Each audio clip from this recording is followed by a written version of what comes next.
자, 여러분 이번 한 주간 우리 새벽마다 하나님 앞에 나와 기도하며 말씀으로 은혜를 나눈 여러분들에게 주님의 은혜와 또 크신 소망이 더욱더 충만하기를 바랍니다. 특별히 오늘은 리스타트 특별 새벽기도의 마지막 날입니다. 지난 시간 동안 우리는 복음 앞에 나아가 주님을 향한 처음 사랑을 회복하고 또 다시 십자가 붙잡고 일어나서 사명을 향해 담대히 나아갈 것을 결단했습니다. 이것이 바로 우리 신앙의 재무장 그리고 우리의 삶을 다시 주님께 헌신하는 결단의 시간이 되었는데요. 자, 오늘은 그 모든 여정을 마무리하며 우리에게 반드시 필요한 하나님의 능력, 바로 성령의 권능에 대해서 우리가 함께 말씀을 나누고자 합니다. 자, 본문 사도행전 1장 말씀은 부활하신 예수님께서 승천하시기 전에 다시 제자들을 만나서 그들에게 남기신 마지막 말씀 그리고 약속의 말씀이죠. 제자들은 죽음에서 부활하신 주님을 만나고 또 그분과 함께 40일 동안 함께 지내면서 하나님 나라 천국에 대한 또 복음에 대한 가르침을 받았습니다. 그러나 여전히 그들의 마음은 두려움이 가득했고 혼란 속에 있었습니다. 주님은 부활하셨고 이 놀라운 기적으로 또다시 세상을 깜짝 놀라게 했지만 로마의 권세는 여전히 강력했고 유대 지도자들의 박해는 끊일 줄 몰랐습니다. 자신들은 예수님의 제자라고 하지만 여전히 능력도 없고 연약하고 부족한 존재인 것이 그들의 현실이었습니다. 그 현실 앞에 위축될 수밖에 없고 전혀 세상은 달라지지 않았기 때문이죠. 그러나 예수님은 떠나시기 전에 그들을 그냥 그 연약한 상태로 내버려 두지 않았습니다. 세상 끝까지 복음을 전해야 될 위대한 사명을 맡기는 동시에 그 사명을 감당할 수 있는 능력도 그들에게 주셨어요. 약속을 주십니다. 그것이 바로 성령의 권능입니다. 그리고 약속하신 성령께서 임하셨을 때 제자들은 더 이상 두려움에 사로잡히지 않게 되고 능력과 담대함으로 주님의 증인으로 살아가게 됩니다. 놀라운 변화가 일어나게 되죠. 참으로 감사한 것은 2000년 전 제자들에게 약속하셨던 그 성령의 약속이 오늘 저와 여러분들에게도 동일하게 주어졌다는 사실입니다. 오늘 우리의 현실도 2000년 전 제자들이 당면했던 현실과 크게 다르지 않습니다. 우리가 사는 세상은 여전히 복음을 거부하고 또 자신들의 방식대로 세상을 살아가고 있습니다. 교회를 향한 비난과 이단들의 공격은 점점 그 수위가 높아지고 그런 현실 속에서 믿음을 지키는 것조차 어렵다라고 하는 것을 우리가 늘 느끼면서 살아갈 수밖에 없습니다. 그런 세상에서 사명을 감당하는 것 사실은 너무나 버거운 일들일 수 있어요. 자, 그런 현실에서 또한 우리가 주님을 더욱 사랑하고 우리에게 주어진 사명을 완수하고 승리하는 삶을 살아가기 위해서 정말 우리에게 필요한 것이 무엇일까? 바로 성령의 권능이라고 말할 수 있습니다. 2000년 전 제자들에게 주어졌던 그 성령의 충만함이 오늘 이 시대를 살아가는 저 여러분들에게도 동일하게 주어질 때에 우리가 이 세상 속에서 우리의 믿음을 지킬 뿐만 아니라 우리에게 주어진 사명을 능히 감당할 수 있는 줄로 믿습니다. 성령께서 임하실 때 우리가 권능을 얻어 어떤 상황이나 어떤 형편에서도 담대하게 일어설 수 있습니다. 성령이 임할 때 우리 힘으로 불가능한 일들이 가능해지게 되는 것입니다. 여러분 알고 있는 스가랴 4장 6절의 말씀을 보면 이는 힘으로도 되지 않고 노력으로도 되지 아니하고 오직 나의 영으로 되느니라 분명히 말씀하십니다. 성령이 임하실 때 마침내 우리를 통해 하나님의 나라가 이 땅 가운데 확장되는 역사가 일어나게 될 것입니다. 바로 오늘 본문의 말씀이 그것을 다시 한번 우리에게 확인시켜 주고 있습니다. 자, 오늘 1장 8절의 말씀을 우리 한번 다시 읽어보도록 하겠습니다. 시작. 오직 성령이 너희에게 임하시면 너희가 권능을 받고 예루살렘과 온 유대와 사마리아와 땅끝까지 이르러 내 증인이 되리라 하시니라. 여러분, 성령의 권능이 임하게 되면 숨어있던 제자들, 두려움 속에 있던 제자들, 제자의 역할을 감당할 수도 없는 그 연약한 자들이 다시 일어서게 되었습니다. 이것은 오늘 우리에게도 마찬가지입니다. 아무것도 할 수 없는 연약한 존재라 할지라도 성령이 우리 가운데 임하게 되면 우리가 능히 그리스도의 제자로서 일어나게 될 수 있습니다. 자, 예수님이 제자들에게 너에게 성령이 임하면 권능을 받고 또 그래서 예루살렘과 온 유대와 사마리아와 땅끝까지 이르러 내 무엇이 되리라? 증인이 되리라 라고 말씀하셨습니다. 여기 이 증인이라고 하는 말은, 증인이 누굽니까? 자기가 보고 들은 것을 사실 그대로 전하는 사람이죠. 이야기 말하는 사람입니다. 자, 이것이 증인이고 이것이 법정 용어이기 때문에 사람은 누구나 증인 그러면 진실만을 이야기하게 되어 있습니다.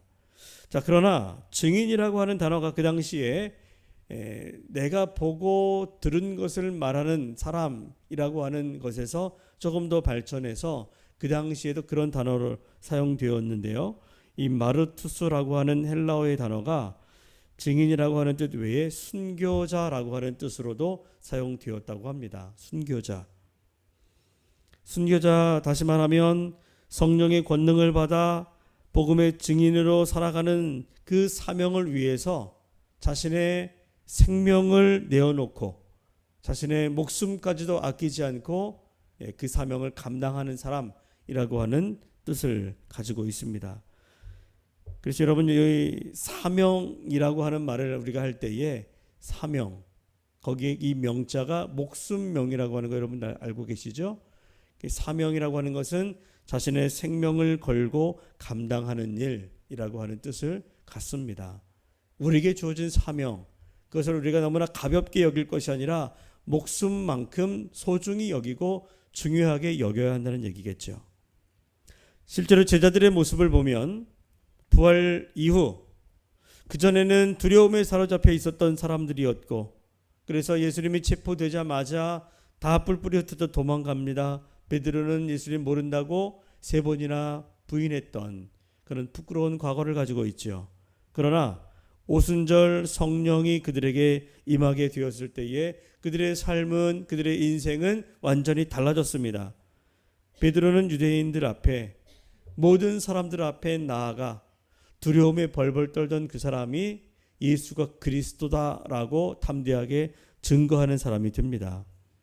비겁하고 연약했던 사람이지만 이제는 죽음을 무릅쓰고 복음을 전하는 담대한 증인이 된 것입니다. 결국 사도들, 대부분의 사도들이 다 순교자의 길을 걸어가요. 결국에는 복음 때문에, 결국에는 사명을 감당하는 일 때문에 자신들의 생명이 형장의 이슬로 사라지게 되는 그런 고난을 겪었지만, 그럼에도 불구하고 그들은 두려워하지 않고 담대히 복음을 전합니다. 어떻게 그런 고난을 감당할 수 있었습니까? 오직 성령의 권능이 그들 안에 임했기 때문입니다. 여러분, 그런 일은 사실은 오늘 현실에서는 일어나지는 않겠습니다만은, 혹 여러분들에게 내가 예수를 믿는 일로 인하여 때로 목숨을 걸어야 하는 상황이 벌어진다면 여러분 어떻게 하시겠습니까? 내가 순교당하는 상황이 벌어지게 될 때, 예수님 때문에, 복음 때문에 그런 일들을 겪는다면 어떻게 하시겠습니까? 여러분, 목숨을 내놓을 자신이 있을까요? 자, 그러면 목숨, 그러니까 설마 뭐 그런 일들이 있겠는가라고 하면서 우리가 그런 일이 벌어지면 사실은 생각은 별로 그렇게 해보진 않고 심각하게 생각하진 않고 뭐 할 수 있다라고 말할 수 있을지도 모르겠습니다만은, 목숨은 아니라도 그 목숨보다 덜 소중한 여러분, 만약에 예수를 믿는 일로 인하여 나에게 경제적인 손실이 생긴다라고 한다면 어떻게 하실까요? 예수를 믿는 일 때문에 내가 세상의 즐거움을 내려놓아야 한다면 여러분 어떻게 하시겠습니까? 오늘 우리의 삶도 다르지 않아요? 신앙을 지키고 주어진 사명을 감당하는 길은 결코 평탄하지만은 않습니다. 때로는 가정에서, 때로는 직장에서, 이 사회에서 불이익을 감수할 수 있어야 합니다. 믿음을 지키는 이유로 비난을 받거나 세상적인 이익을 포기해야 할 때도 있을 것입니다. 교회를 위해서, 주님의 나라를 위해서 내가 가지고 있는 것들, 나의 어떤 기득권을 내려놓아야 할 때도 있을 수 있습니다. 특히 오늘처럼 우리가 예수를 더 잘 믿기 위해서, 오늘 이 시간에 이 자리에 나온 것 또한 주님을 위해서, 나의 신앙을 위하여, 믿음을 위해 나의 사명을 다시 붙잡기 위해서 새벽 꿀잠을 포기하고 나온 것 아니겠습니까? 그런 우리의 삶에 무언가를 내려놓아야 한다는 것이 우리에게 요구되어질 때 우리가 담대히 또 거침없이 그렇게 주님 앞에 헌신하고 순종할 수 있어야 합니다. 자, 그러나 우리가 성령의 권능을 받으면 이전에는 두려움으로 피했던 자리를 담대히 걸어갈 수 있게 되지만 인간의 결심은 쉽게 무너집니다. 우리가 늘 결단하고 늘 새로운 마음을 가지고 주님이 우리에게 주어진 그 믿음의 길, 사명의 길을 걸어가고자 하지만 사실 번번이 넘어지고 또 연약한 우리의 모습을 발견하게 되지요. 하지만 여러분, 그런 우리를 위해서 성령이 우리 가운데 임할 때 주어지는 담대함은 단순한 인간의 용기나 결심과는 다릅니다. 때로 그것은 우리의 상상을 초월하는, 때로 그것은 우리의 상황을 넘어서게 하는 그런 놀라운 일들을 가능하게 만들죠. 다니엘의 세 친구 사드락, 메삭, 아벳느고는 풀무불 앞에서도 믿음을 버리지 않습니다.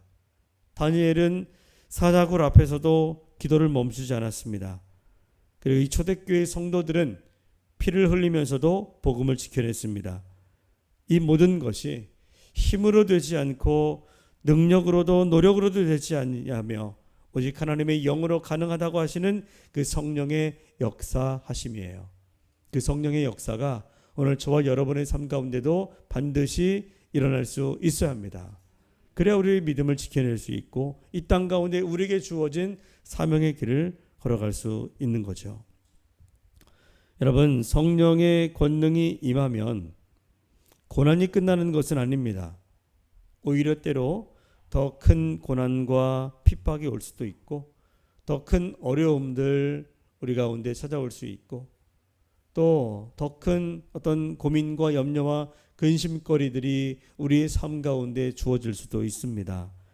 그러나 그 권능, 성령의 권능은 우리가 고난 속에서도 무너지지 않고 끝까지 승리하도록 우리를 붙들어 주십니다. 고난을 피하는 것이 능력이 아니라 그 고난을 뚫고 나아가는 담대함이 바로 성령이 우리 가운데 주어 주시는 하나님의 능력인 줄로 믿습니다. 그러므로 여러분, 우리는 다른 그 무엇보다 성령의 권능을, 성령의 충만함을 사모하셔야 돼요. 성령께서 우리 안에 거하실 때 복음을 위한 고난조차 주님이 함께 하시는 영광의 길이 될 수 있습니다.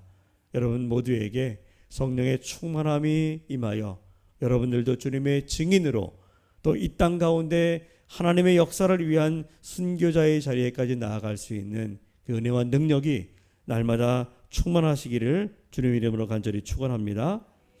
사랑하는 여러분, 이 사도행전 1장의 이 마지막 장면, 예수님이 승천하시는 그 장면입니다. 이젠 더 이상 예수님이 이 땅 가운데 계시지 않아요.